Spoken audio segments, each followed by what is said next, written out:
Hello guys! Isang napakagandang araw po sa ating lahat. Welcome to this channel at St. Andre.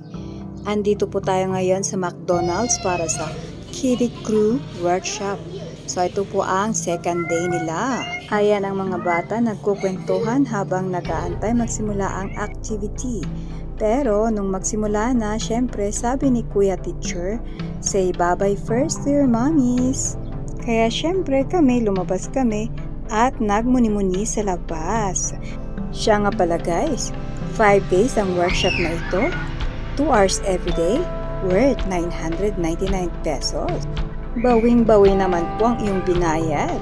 As you can see, meron silang uniform. Ayan, may cap sila, t-shirt, and meron silang bags. At may merienda sila sa 5 days na iyon. O, diba? Bawing-bawi. Mag-e-enjoy ang iyong anakis. Matututo siya. Magkakaroon ng mga friends, etc. Hi, Mami Bea. Uwian na. Kaya, andyan si Mami Bea para magsundo ng anaks. Thank you for watching, guys. Bye!